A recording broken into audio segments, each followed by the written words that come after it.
안녕하세요. 오늘 행복한 큐티. 저는 예레미야 5장을 묵상했습니다. 예레미야 5장에는 하나님께서 유다 백성의 죄를 막 낱낱이 깨알처럼 막 나열하고 계시거든요. 5장 1절 너희는 예루살렘 거리로 빨리 다니며 그 넓은 거리에서 찾아보고 알라. 너희가 만일 정의를 행하며 진리를 구하는 자를 한 사람이라도 찾으면 내가 이 성읍을 용서하리라. 하나님께서 이렇게 몇 명이라도 찾으면, 몇 명이라도 있으면, 이런 말씀을 성경에 잊을만 하면 하시고 잊을만 하면 하세요. 아브라함이 롯을 위해서 막 구원의 기도를 했잖아요. 소돔과 고모라가 멸망당할 때 40명 30명 그래서 결국 10명까지 버텼잖아요. 그런데 의인 10명이 없어서 소돔과 고모라가 멸망했잖아요. 이렇게 몇 명이라도 찾으면. 그래서 저는 오늘 이 말씀을 보고 우리가 잘못되면, 우리나라가 대한민국이 잘못되면 크리스찬 때문이다. 크리스찬이 하나님 마음에 정결한 마음을 가지고 정의를 행하고 진리를 구하는 그러한 사람들이 크리스찬 중에 없었기 때문에 이 나라가 잘못되는 것이다. 그러니까 다시 말하면 암문현이 책임이다. 저는 이런 생각을 참 많이 합니다. 내가 일하고 있는 그 집단이 잘못되면 암문현이 책임이다. 내가 크리스찬이니까. 그래서 내가 더욱더 그 집단에서, 그 사회에서 정말 하나님 말씀대로 잘 그 역할을 잘 해야겠다. 이런 생각을 제가 많이 하게 됩니다.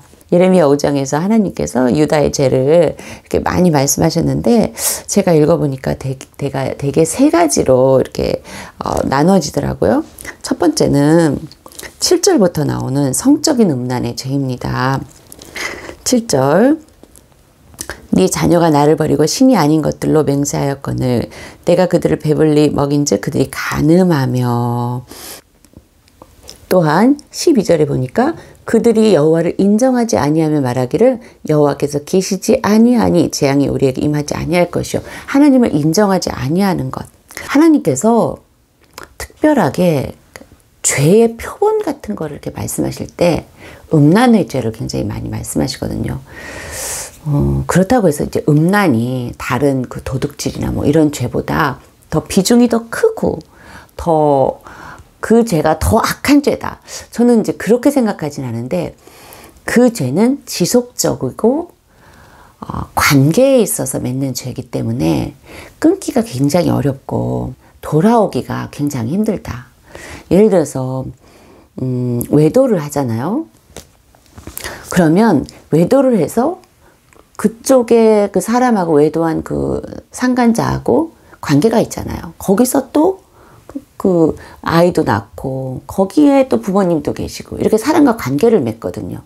그렇기 때문에 그 관계가 막 이렇게 얽혀 있어서 그걸 다 끊고선 오기가 굉장히 시간이 걸리고 많은 어려움이 있어요.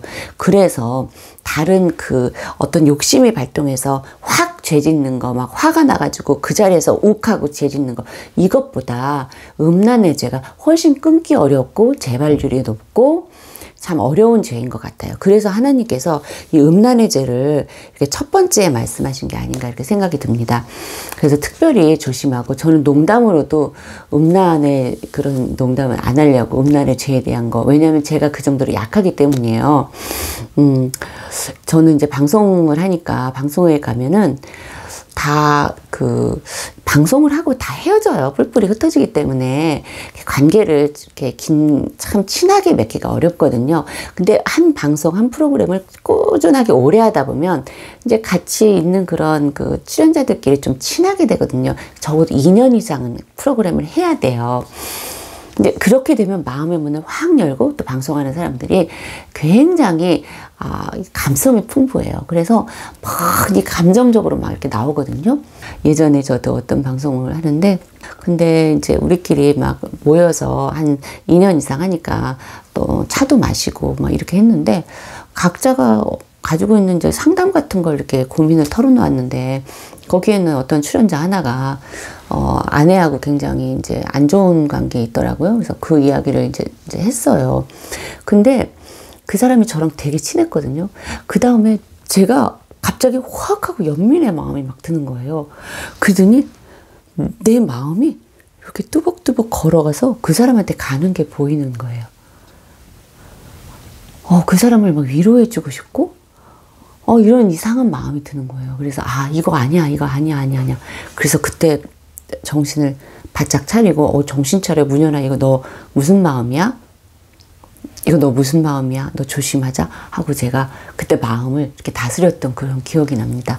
그 정도로 이런 우리의 마음 관리를 잘 하지 않으면 크리스찬이라도 이 외도하는 죄, 간음의 죄, 하나님이 말씀하시는 이런 죄를 짓기가 참 쉽겠다라는 생각이 들었어요. 하나님을 인정하지 않는 죄는 너무나 많이 짓거든요. 하나님이 여기 계시다면 하나님까지 아니더라도 우리 이제 시부모님이 와 계신다 그러면은 내가 세 마디 할거 한 마디 하고 말을 조심하게 되잖아요. 그런데 이제 하나님이 시부모님보다 훨씬 어려운 하나님이 옆에 계신데 내가 그냥 말이 막 나갈 때가 있거든요. 진짜 요새 이상하게 말이 막 나가요. 어저께도 우리 아들이 제가 좀 몸이 요새 조금 힘들고 아프고 이런 적이 많은데 우리 아들이 꼭 그렇게 빨래를 그냥 훌러덩 벗는데 속옷부터 겉옷까지 그냥 몇 겹을 그냥 벗어가지고 그냥 확 내던지는 거예요. 그러니까 빨래를 할 때 그걸 일일이 내가 손으로 다 이렇게 헤쳐가지고 빨래를 해야 되니까 그렇게 얘기를 했는데도 어저께 몸이 되게 안 좋았는데 또 그렇게 벗어놓은 거예요. 그런데 나도 모르게 에이 18 하면서 그게 여기까지 깜짝 놀랐어요. 내가. 나는 이제 그런 욕 못하는 사람이고 나는 원래 그런 욕을 하지 못하는 입술입니다. 이럴 줄 알았는데 너무 18인 욕이 확 나가는 거예요. 그래서 정신 차려 여보 나 18이라는 욕이 여기까지 나왔었어 면서 내가 남편한테 얘기했다니까요. 하나님이 옆에 계신 걸 내가 인식했으면 그런 욕이 나왔겠어요? 네. 요즘 좀 조심해야겠구나 하는 생각이 들었어요. 그리고 또 하나의 죄는 보면 27절에 너희가 번창하고 거부가 되어 살찌고 윤택하는 행위가 심히 악하여 자기 이익을 얻으려고 고아의 송사를 공정하게 하지 아니하며 비밀의 재판을 공정하게 판결하지 아니하니. 이거는 정말 일반적인 악행이죠. 왜 크리스찬으로서 나도 이런 악행, 법을 어기는 악행, 누구를 억울하게 하는 악행을 하면 정말 안 되겠다 이런 생각을 합니다. 그리고 나는 글쎄 내가 누구를 고용하고 그래서 임금을 안 준 적은 없죠. 내가 갑이 아니니까. 근데 임금은 못 받을 때가 또 많아요. 저도. 왜 이렇게 방송 일을 시키고 돈을 안 주는지 모르겠어요. 그런 사람이 좀 크리스찬이어서 이런 말씀을 보고 나한테 좀 내가 일한 임금 좀 줬으면 좋겠어요. 지금 3년째 못 받고 있는 출연료가 막 있답니다. 그래서 하나님한테 기도해서 하나님 그것 좀 받아주세요. 그럼 헌금 좀 할게요. 라고 말씀드렸는데 아무튼 그렇습니다. 자 여러분 큐티 끝났어요. 안녕.